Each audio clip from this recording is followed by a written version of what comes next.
everyone, I'm Dr. Bhargavi Nagendra. I'm a consultant psychiatrist. I'm here today to talk about role of parents in managing emotions in their children during this pandemic period.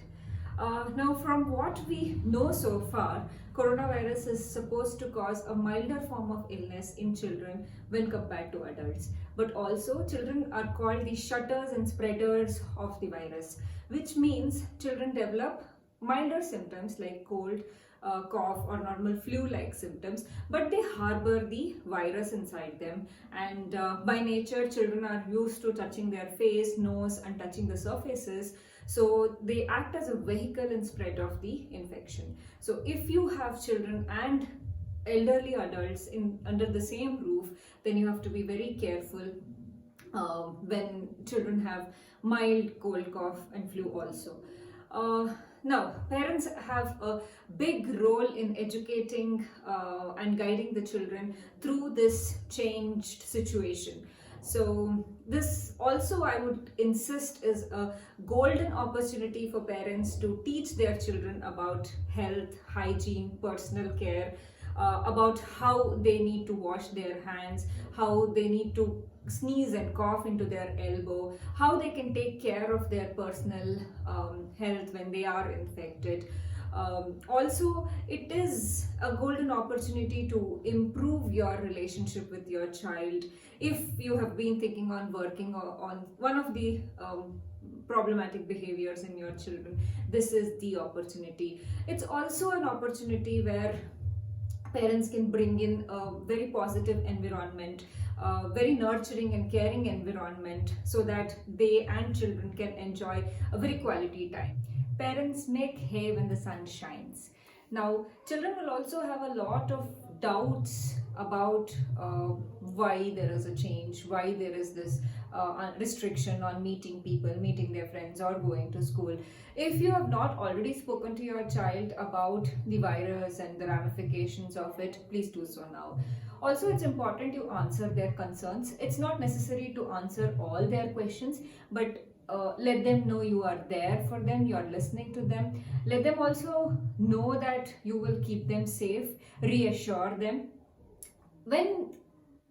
And it's important when you're talking to them about these things, stick to the facts, stick to the truth.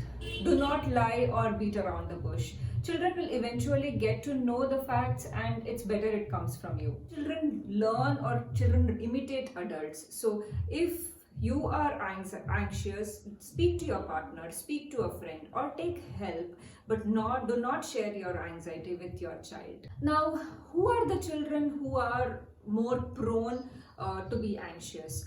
Children who are already scared, already a little fearful, children who are perfectionists, who like doing things on their own, who likes being on time, being clean, children who like taking care of themselves or who like working on themselves, and also whose parents are anxious or obsessive.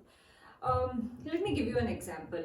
I heard from somebody that the father has gotten so anxious that he stands in front of the child and compulsively asks them to wash their hands again and again, and also uses disgust and negative emotions to scare them into washing hands again and again, which is like saying, "Chee, you're so dirty. Chee, this is so messy or dirty. You will get infected." The idea is not to scare them. The idea is to educate them. The idea is to not insist on doing more than what is necessary. The idea is to do how much is necessary. If children go out and come back, then it is necessary that they wash hands at least for 20 seconds following the steps. You can maybe ask them to sing happy birthday while they are doing it. Make it a joyful exercise rather than scaring them into doing it. Now, also, parents must be worried about, how do I know if my child is anxious or not? There are some things which you can actually recognize, mostly emotional expressions. For very young children, you might see them excessively crying for everything. A little older child might be unusually clingy. a little more older child might express their anxiety or express their fear.